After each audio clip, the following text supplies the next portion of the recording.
Glorificado seja o nome do Senhor. Acho que se a gente parasse por aqui já dava para sentir o amor de Deus.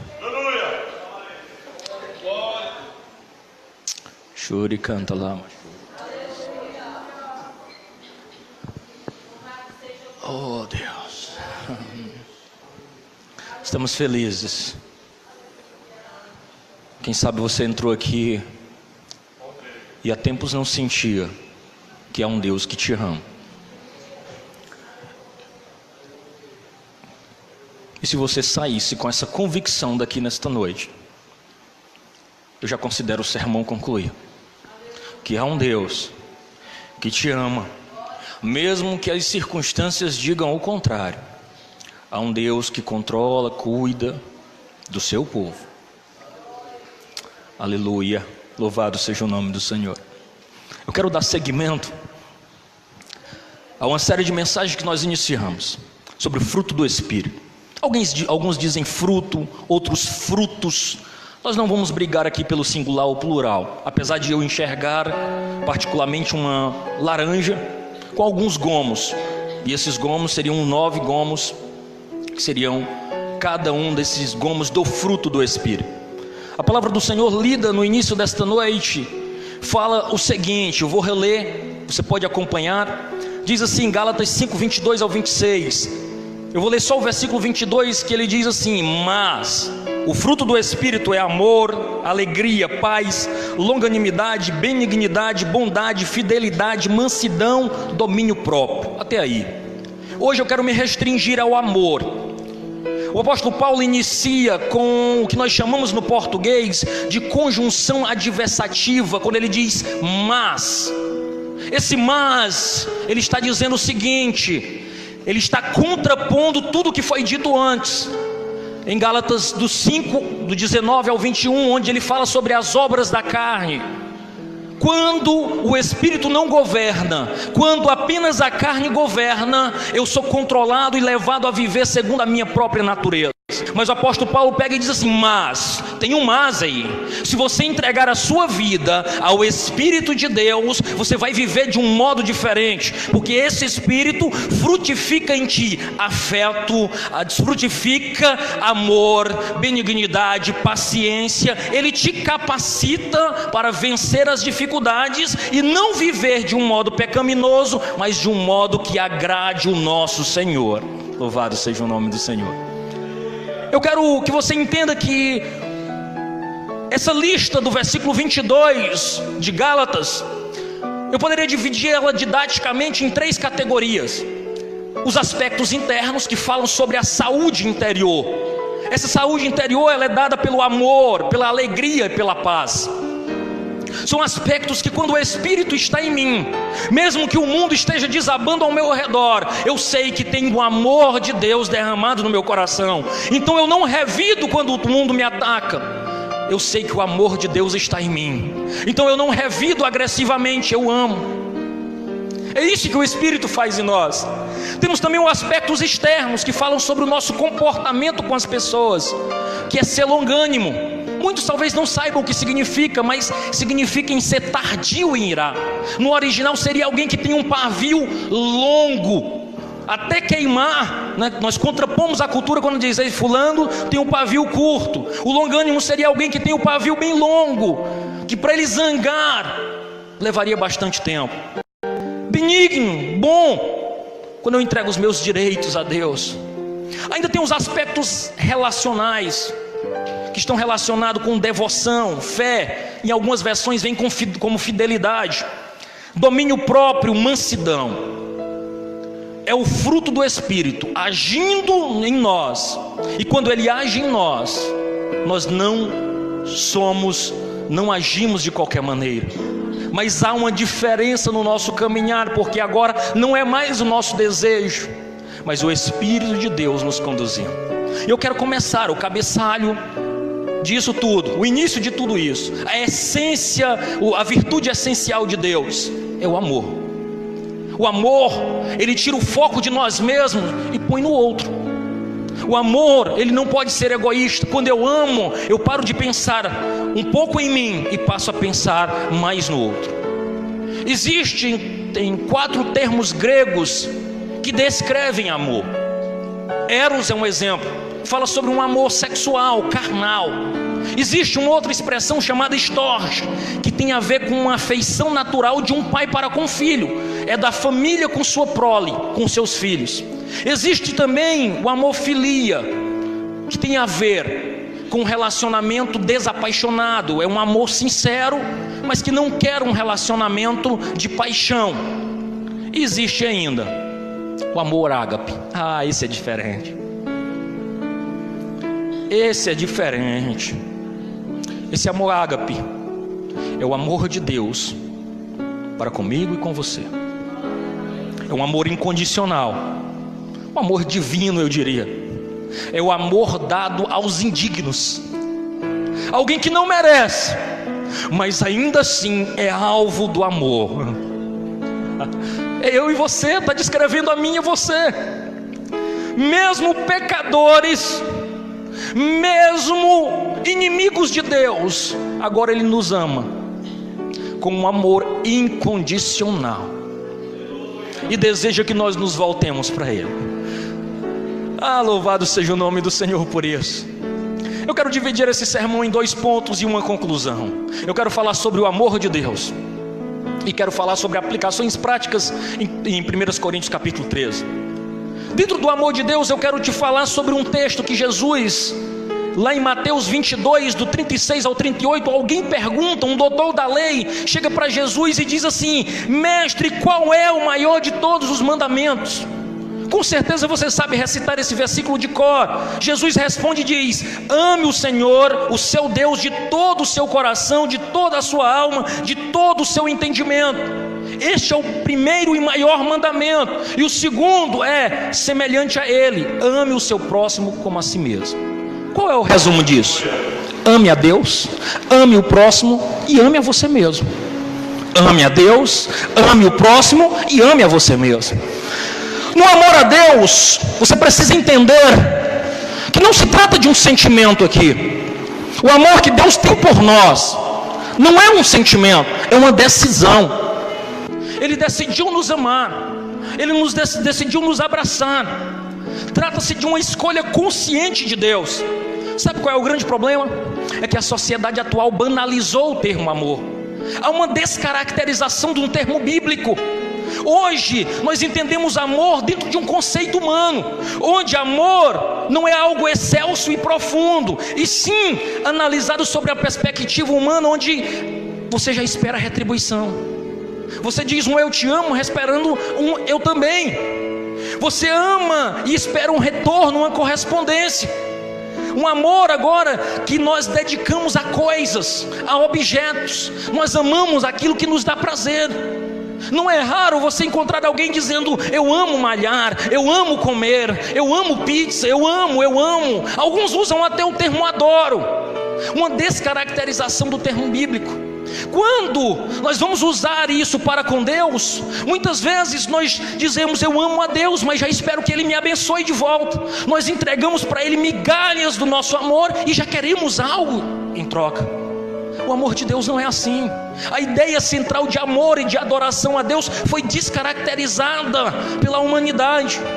É algo profundo, é algo íntimo, é algo que Deus nos ama de forma incondicional, derrama em nossos corações o seu amor e por isso nós o amamos de volta. Olha que coisa maravilhosa.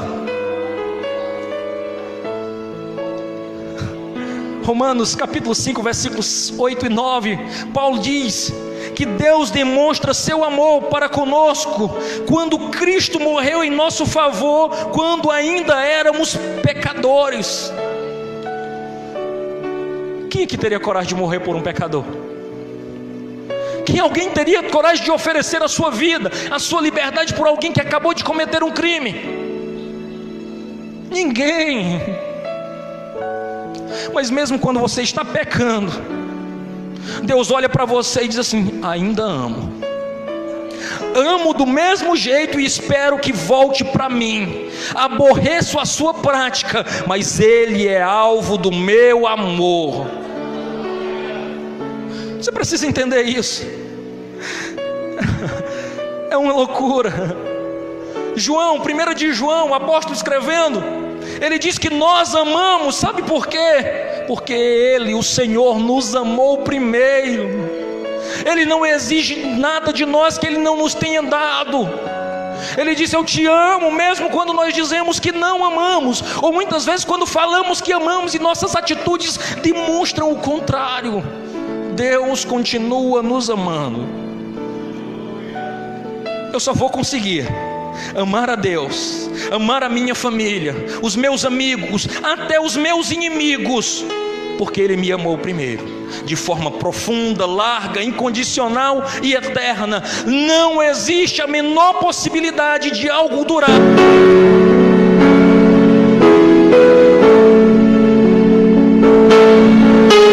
Ponto.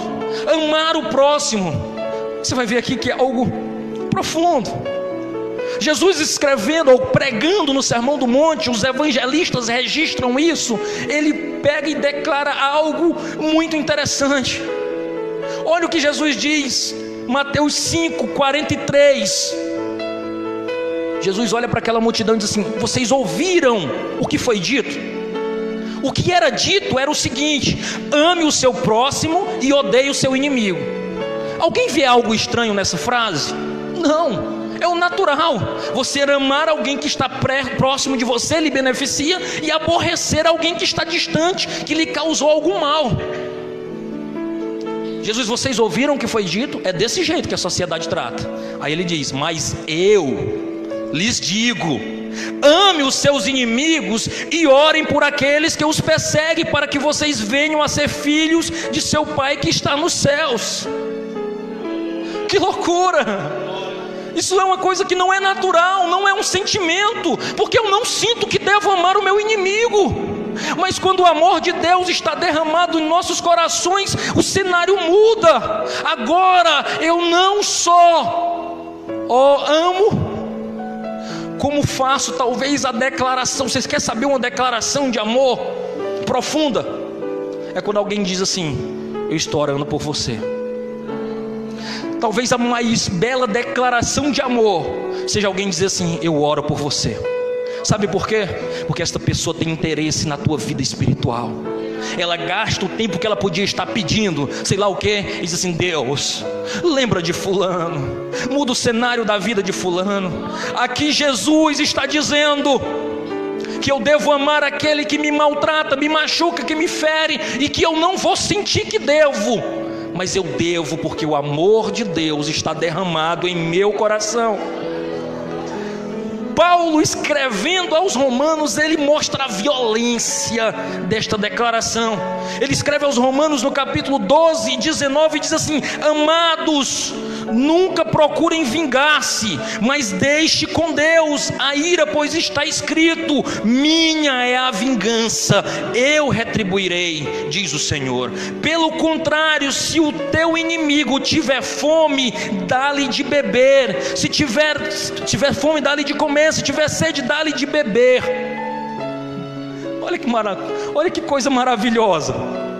Que amor é este que o Espírito consegue derramar em meu coração? Que agora, além de eu amar o meu inimigo, orar por ele, eu ainda lhe trago benefícios físicos. Eu pego alimento e ponho para ele comer, eu pego água e dou para ele beber, eu o sirvo nas suas necessidades. Diga que isso é natural, que não é. É só o Espírito de Deus em nós que muda as nossas concepções. Não dá para entender. Você sabe qual é a coisa mais interessante? É que um homem e uma mulher só terão condições de amar se eles estiverem cheios do Espírito Santo de Deus. É o Espírito que nos capacita para amar a esposa, o marido, os filhos, o sogro, a sogra, o cunhado, a cunhada. Aí você poderia me dizer: irmão, mas quer dizer que quanto mais difícil for a pessoa, mais eu tenho que amar? É exatamente isso. Jesus fez isso. Você sabia que alguém que andou com Jesus por quase 3 anos, que o traiu, chega para se apresentar diante de Jesus, e Jesus sabia que ele vinha trazendo pessoas para o matarem. Sabe o que Jesus diz? A que vieste, amigo? Você teria coragem? Sabendo que vem te perseguir, te maltratar, e com toda sinceridade, porque o meu Jesus é sincero, ele diz: a que vieste, amigo? Judas não considerava Jesus amigo, mas Jesus considerava Judas o seu amigo. Ali Jesus se entristece porque sabia o que ia acontecer com Judas, e ele não sentiu prazer em saber que aquele homem daria fim à sua própria vida. Jesus tinha interesse nele, mesmo sabendo que ele seria aquele que se perderia.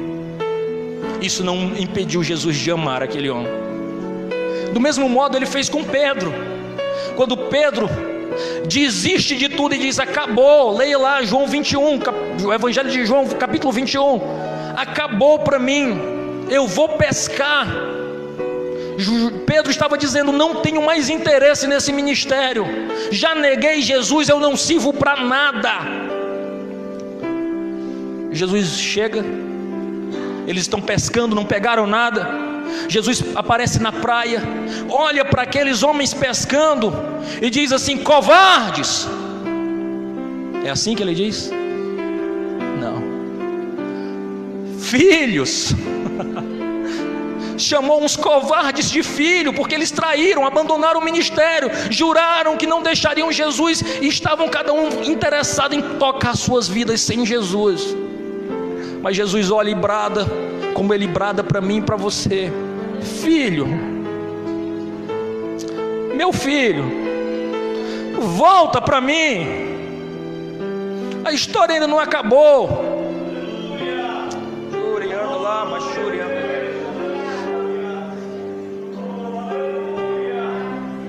É esse Jesus que te ama com amor incondicional. Tenho algo para te dizer. Se você foi diante do altar, como muitos fazem, e se comprometeu, isso está falando sobre amor ao próximo, tá? Comprometeu a amar o seu esposo, a sua esposa, até que a morte lhe separe. Você tomou uma decisão. Quanto mais defeito ele possuir, mais você terá que amá-lo. Esse não é o padrão do mundo. O mundo envelheceu, não tem mais os mesmos interesses, abandona, troca por outro, por outra. Com Jesus e com o Espírito de Deus nos nossos corações quanto mais defeito, mais amor. Quanto mais dificuldade, mais amor. Esse não é o padrão do mundo. O mundo vem diante de um altar por puro simbolismo, sem a mínima intenção ou vontade de cumprir aqueles votos. Mas nós, que amamos a Deus, temos amor por aquele que dissemos: prometo, ficarei contigo até o final. Mesmo na dificuldade, eu vou orar para Deus mudar o meu coração e o teu, para que o meu amor por ti aumente. Imagina agora por um instante, se Deus usasse a justificativa que muitos usam para abandonar o seu casamento: não gosto mais.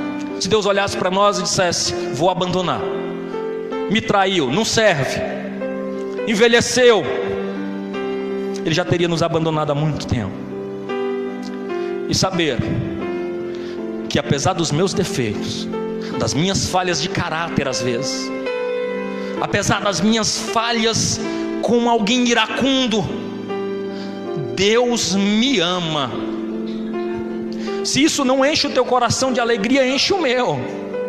Saber que um miserável pecador que está aqui diante de vocês, pregando, ensinando aquilo que a palavra diz, é alvo do amor dele, me enche de alegria, porque ele me ama. Louvado seja o nome do Senhor. E é por isso que nós estamos reunidos aqui. Amor a si mesmo. Terceiro ponto, um bom português seria uma condição sine qua non para que eu ame eu ter o amor de Deus no meu coração, uma condição sem a qual outra não existe, uma condição essencial para que eu ame, é ter o amor de Deus derramado no meu coração. Mas e aí surge uma pergunta: como eu vou amar o próximo como a mim mesmo, se muitos não se amam? Olham-se diante do espelho e enxergam mais defeitos do que virtudes. Olham-se diante do espelho e trocariam tudo.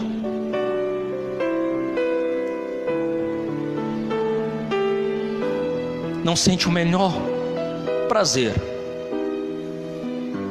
Eu quero te dizer que Deus te fez do jeito que fez, e aos olhos dele você é a sua pura imagem e semelhança.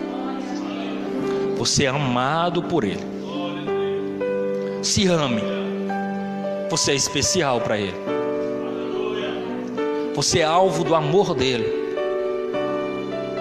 O nosso coração, homem, mulher, nós nascemos para ser objeto desse amor. E muitas vezes nós olhamos no espelho e nos vemos enfeiados, porque não encontramos satisfação em Deus.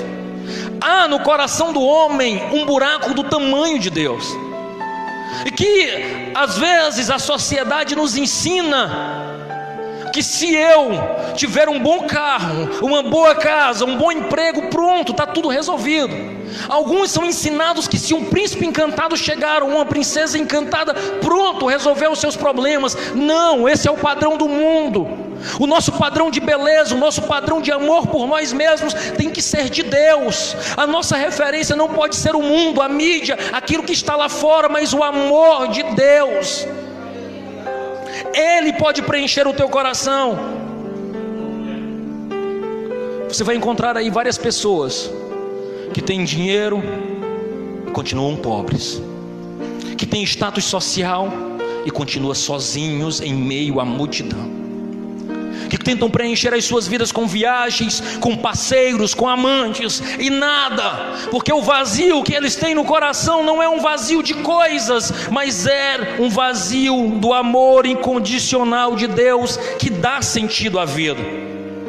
E muitas vezes procuram amor em outro que também não tem amor. Não tem como um necessitado de amor oferecer amor a alguém. É como um doente receitar, consultar ou cuidar de outro. Não tem condição. Amores de amigos, de parceiros, até mesmo da família, nunca poderão satisfazer a falta do amor de Deus. O meu conselho é: pare de tentar sozinho. Deus, Ele quer se relacionar com você de modo profundo. Louvado seja o nome do Senhor. Pare de tentar achar espaços para coisas, colocando no lugar de Deus. Não, é só Ele que pode preencher. Não é raro você encontrar pessoas tão vazias do amor de Deus, que elas se utilizam de sinais de poder para mostrar que tem alguma relevância. Sabe o que é sinais de poder? Eu posso, eu tenho dinheiro, eu compro à vista, eu tenho influência, eu posso falar com fulano, eu sou forte, eu te bato. Usam sinais de poder para justificar a falta do amor de Deus em seus corações. Estão vazios porque se entregaram a paixões efêmeras, se entregaram a algo tentando satisfazer as suas necessidades, mas nunca vão encontrar, só em Deus. O rapaz drogado, que talvez você conheça, ele só é alguém carente do amor de Deus.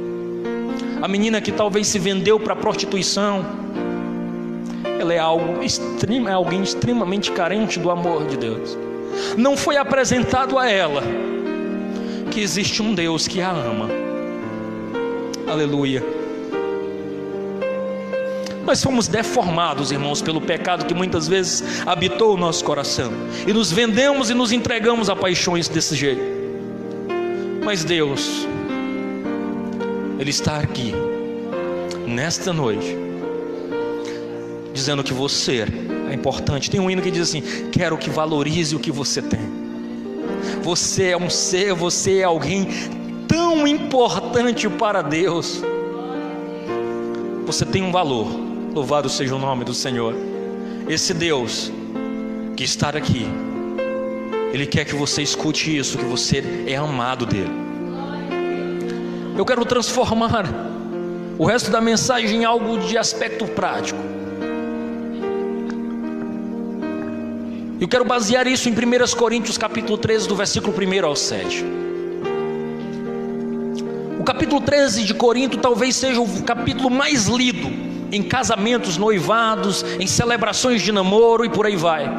Mas nunca foi a intenção do apóstolo Paulo escrever sobre isso, que esse texto fosse lido nessas ocasiões. A intenção do apóstolo Paulo era rechear os seus escritos entre o capítulo 12 e o capítulo 14, que ele fala sobre dons espirituais. Ele recheia com o capítulo do amor. E aí ele fala para aquela igreja dizendo: valorize mais o amor do que os sinais externos de espiritualidade. O apóstolo Paulo olha para aquela igreja que vivia uma ostentação em seu cristianismo, mostrando apenas sinais. Eu tenho autoridade, eu sou íntimo de Deus, eu falo em mistérios, isso e aquilo outro. E o apóstolo Paulo combate tudo isso dizendo que o amor é algo essencial e importante para dentro de uma igreja. Naquela igreja de Corinto, faço referência a ela, havia grandes manifestações espirituais, mas também havia muitos sinais de maturidade. Havia grande desordem em seus cultos. Cada um queria fazer do jeito que desejava. Tratava-se de uma igreja dividida, carregada de pecados internos, de submissão aos líderes, de orgulho do status de serem crentes. Não sabiam discernir nem o que era batismo e nem o que era ceia. Era uma igreja confusa, mas era uma igreja que externava sinais de espiritualidade. É interessante que Paulo escreve para Éfeso, Filipe, Colossos, Tessalônica. Para todas essas igrejas ele faz elogios pelo amor que existia entre um membro e outro.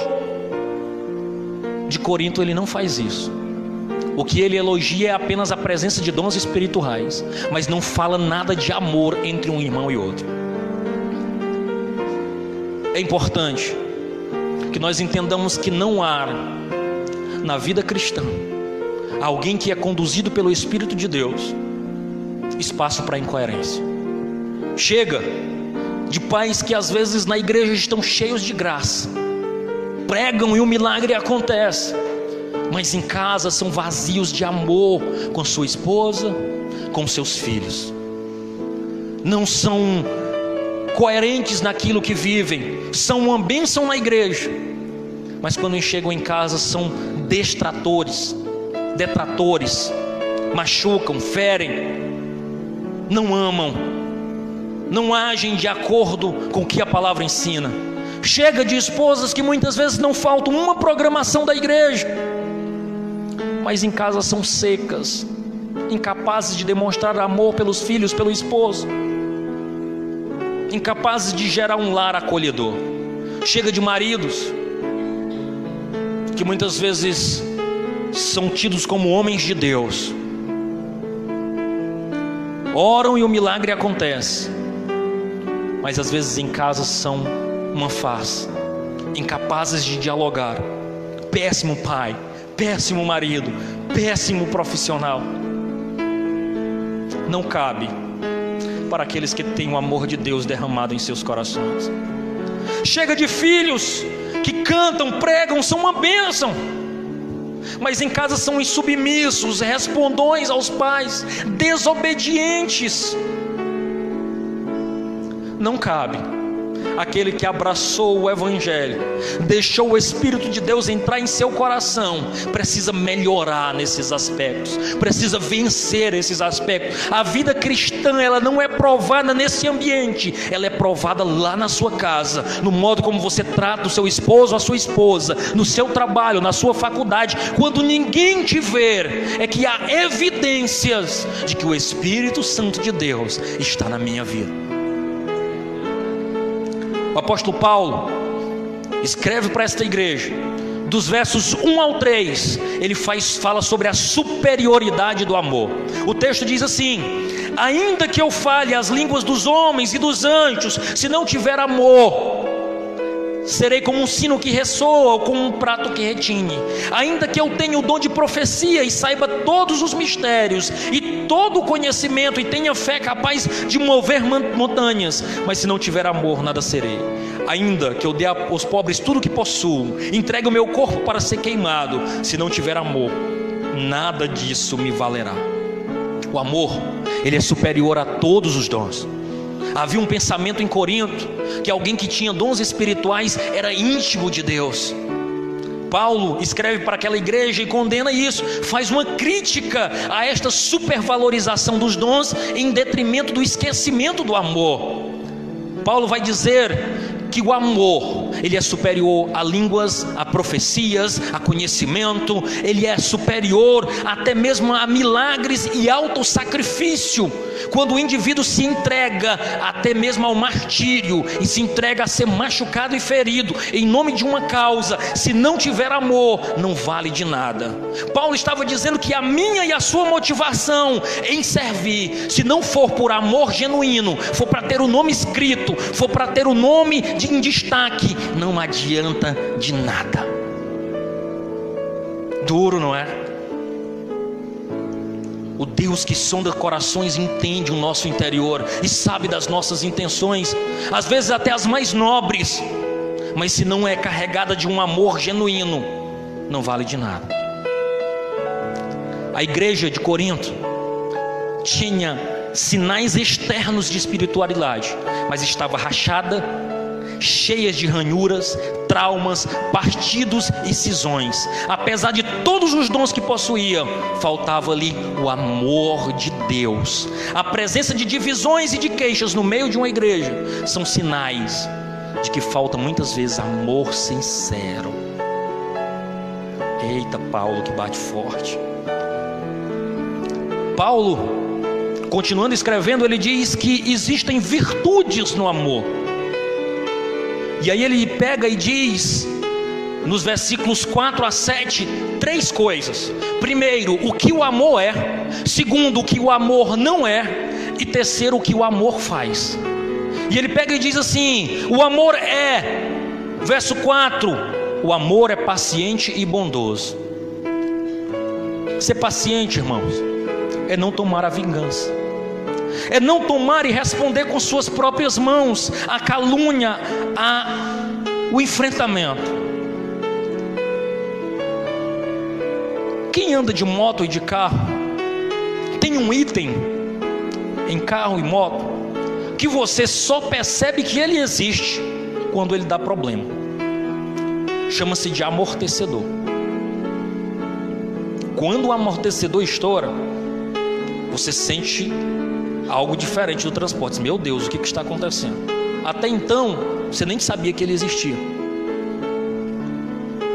Quando eu e você nos sentimos feridos ou machucados, de algum modo faltou o amor de Deus, que é o amortecedor. Quando nós subitamente desejamos nos vingar, tomar a nossa honra, levarmos a ofensa para nós mesmos, esse é o nosso grande problema. Muitas vezes nós encaramos a ofensa de alguém contra nós como se fosse uma ofensa em nós, mas em primeira instância é uma ofensa a Deus.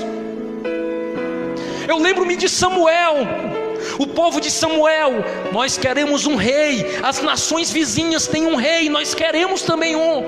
Samuel corre diante de Deus e diz: Deus, o povo que o Senhor me deu me rejeitou. Deus olha para Samuel e diz: não, eles rejeitaram a mim, Samuel.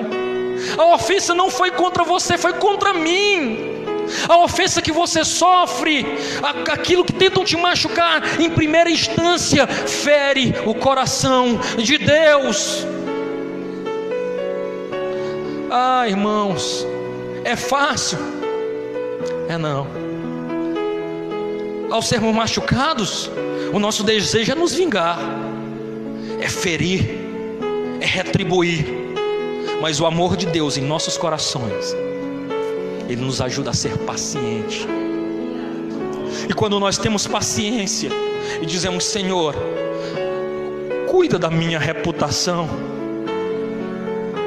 Senhor, cuida dessa ferida. Aí sabe o que acontece conosco? Nós temos saúde. Nós passamos a viver como gente e deixamos de ser amargurados, feridos. Paulo continua e diz que o amor também é bondoso. Olha o caso de Davi e Saul. Davi por diversas vezes teve a oportunidade de matar Saul, mas ele disse: Saul, tá vendo aí? Eu cortei um pedaço do teu manto, eu poderia ter te matado, mas eu não fiz, porque o amor de Deus em meu coração me faz bondoso. E ser bondoso não é só quando você é reconhecido, é quando você é injustiçado. Quando você for ferido, é que você demonstra que esse amor está em teu coração, quando você não retribui. E o que o amor não é? O apóstolo Paulo dá 7 características restritivas do amor. O amor não inveja, não se vangloria, não se orgulha, não maltrata, não procura o seu interesse, não se ira facilmente e não guarda rancor. 7 características restritivas, o que o amor não é. Irmãos, deixa eu começar pela inveja. Inveja revela 2 coisas: infantilidade e descontentamento com o doador. Eu queria tanto aquilo. Você está descontente com aquilo que Deus te deu. De algum modo, quando você inveja, você está dizendo: Deus não soube me dar direito, Ele errou. Não, Deus não é assim. Deixa eu te dizer como é que era. Era igualzinho do fulano. Ei, o doador tem algo especial e único para você, que só serve para você, só para você. Vanglórias e orgulhos que muitas vezes estão presentes até mesmo nos púlpitos, são marcas de que o amor de Deus não está derramado em corações. Quando nós cultuamos a personalidade, alguém, é fulano, é beltrano. Não. Quando há uma supervalorização do indivíduo, nós estamos dizendo não para Deus, e sim para os meus próprios méritos. Deus não visita corações orgulhosos e que se acham melhor do que os outros. Deus visita corações humildes. Lembre-se do fariseu e do publicano. O fariseu diante do templo dizia: Senhor, eu sou bem melhor do que aquele rapazinho ali. Eu jejuo 3 vezes, eu dou o dízimo, ele dá não, Senhor. Enquanto que lá atrás havia um publicano batendo no peito e dizendo: ser propício a mim, pecador. Ser propício a mim, pecador. Senhor, eu não sou digno de estar nem aqui. Deus visita esses corações. O amor, ele não maltrata e não procura seus interesses. A fonte da maioria dos problemas na família, no trabalho, na igreja, só quando eu valorizo mais o que é meu do que é do outro. Quando eu penso mais em mim, nas minhas necessidades, do que no outro. Você sabia que nesse exato momento existe pelo menos 2 professoras que abandonaram de estar aqui dentro do culto para servir a você e a mim, cuidando dos nossos filhos numa sala ao lado? Elas entenderam que servir a geração do futuro, em alguma instância, é melhor do que estar aqui. Isso é alguém que se sacrifica, que se doa em favor do outro. É amor de Deus derramado no coração. Não se ira facilmente e não guarda rancor. Você conhece alguém que há 30 anos e lembra como se fosse hoje: não, mas fulano fez isso comigo. E quando foi? Não, só tem 30 anos. Ei, o amor de Deus pode limpar esse coração aí e fazer você seguir em frente.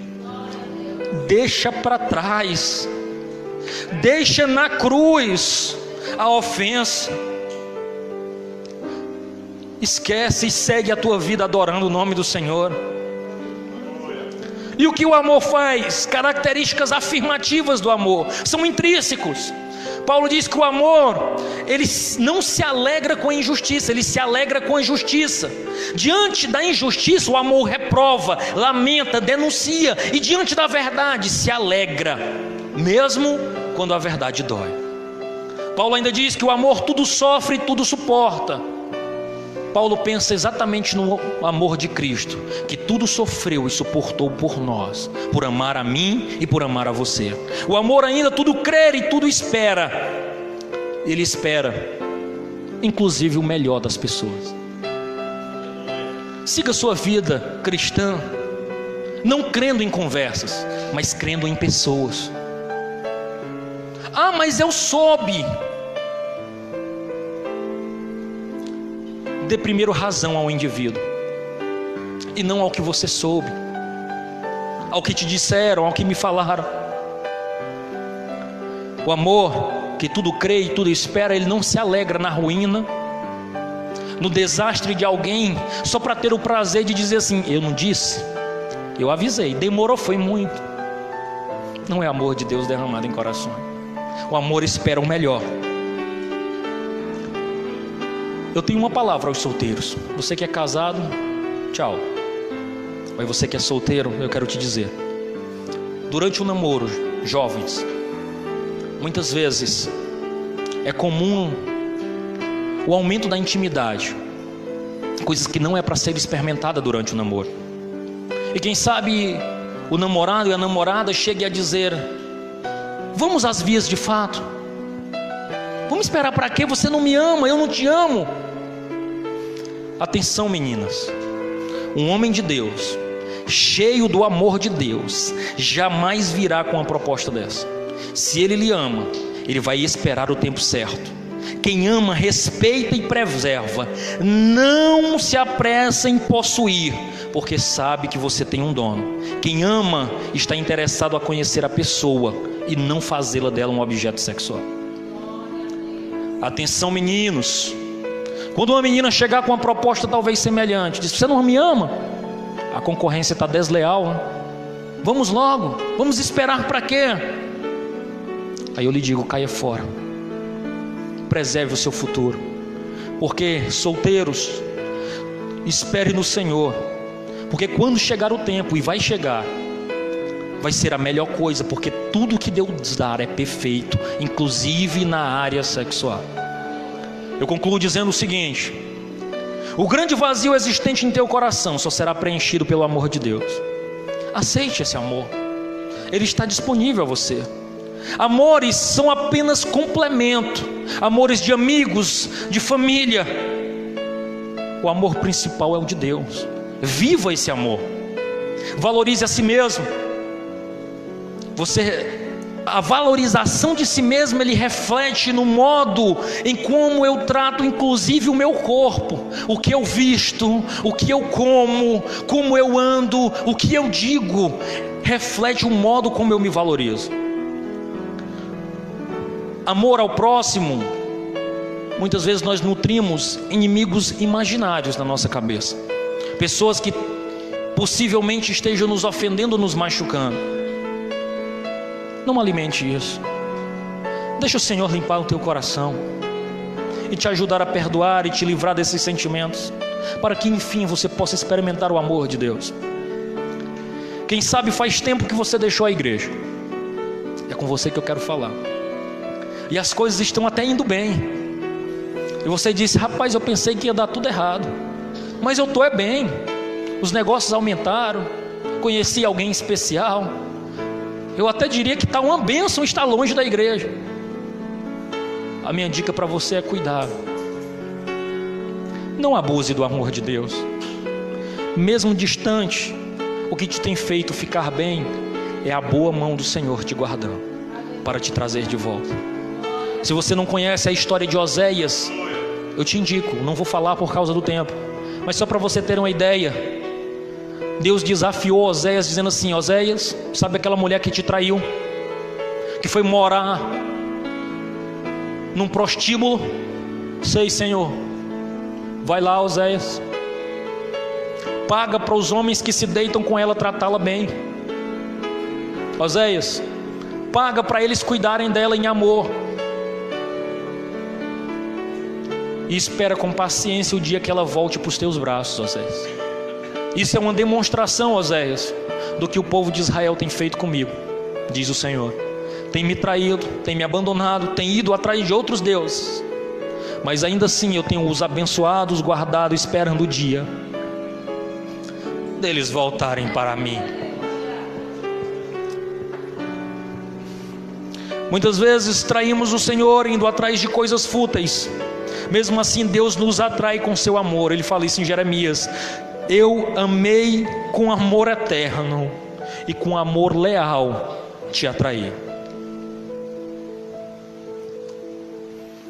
Deus te ama e te ama com amor real e incondicional, e Ele te recebe de volta. Nesta noite eu quero fazer um convite a você e dizer que no reino deste amor ainda há lugar.